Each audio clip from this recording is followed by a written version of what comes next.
Today I wanted to speak with you about the effect of Kundalini and the risk that is involved in someone trying to push or force the Kundalini experience to happen prematurely. The Kundalini experience is an experience that is a part of the whole process of awakening. It is a process of the opening of the different chakras of the body and the release of energy that flows through the central column of the body's energy centers. It is part of the process of the balancing of the elements of the body. But this is something that has to happen naturally. You have in each center of the body, in each part of the body, a set of blockages.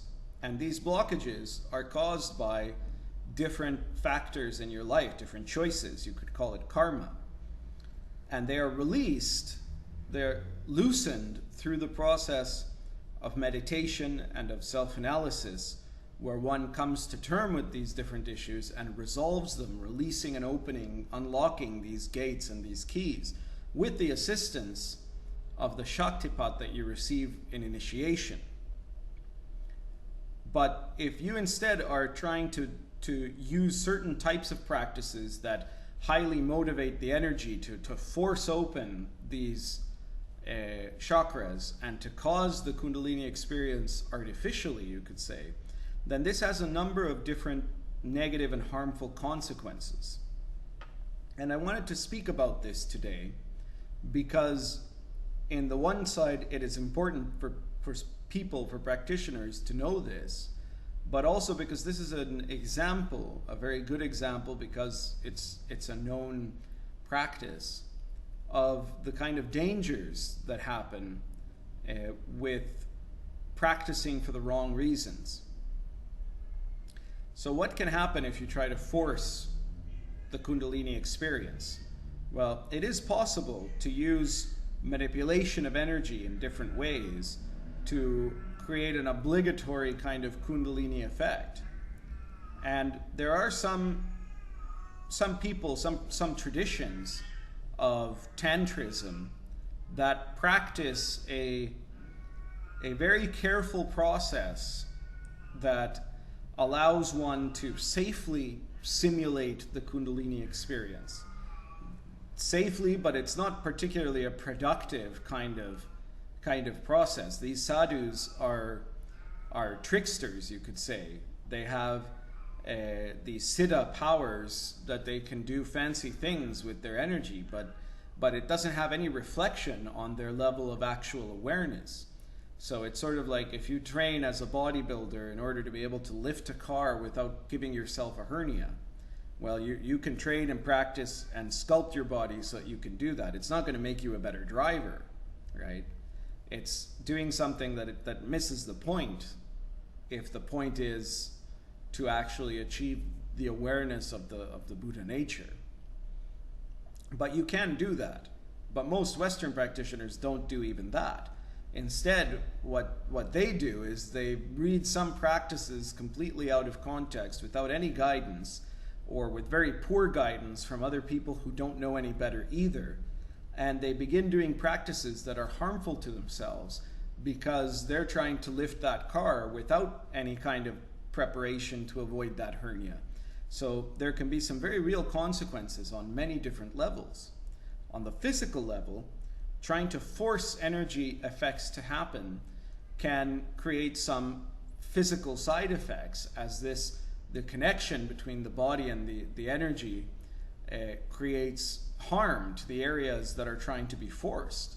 So you can end up doing damage to your back, to your nervous system, to your brain. You could say you can end up with insomnia, with strange effects of all different kinds. So doing this forcing of energy is physically counterproductive.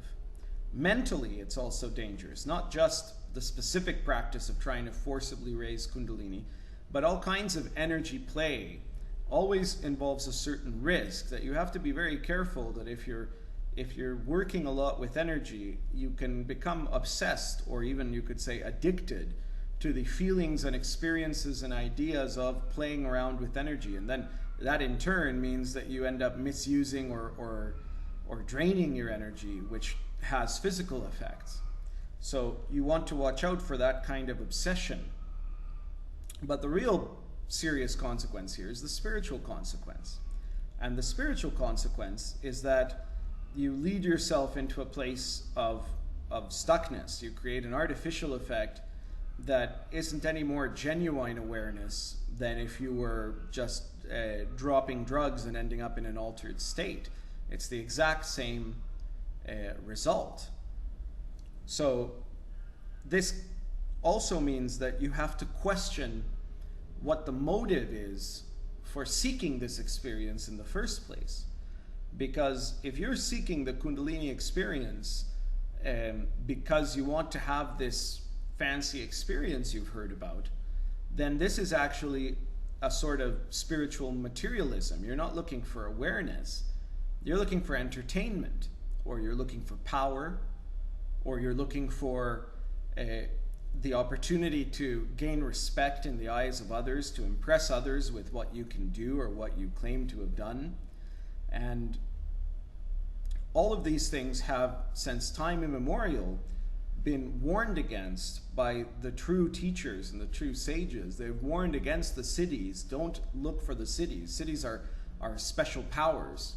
Don't seek out the special powers, because this is a path that leads to stuckness. This is a path that leads to the wrong kind of motivation that blocks you from finding the genuine Buddha nature.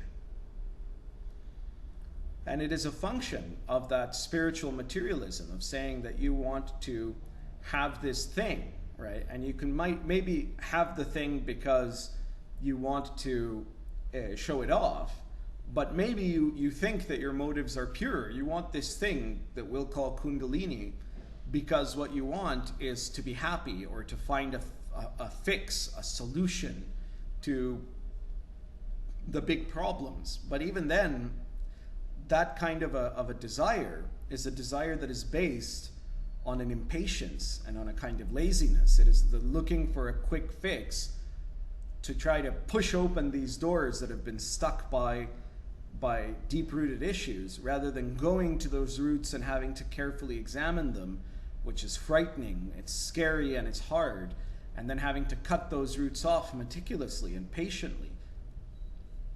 The way that the Kundalini experience is supposed to happen, the healthy way for it to happen, is by you not having to do anything at all, actually.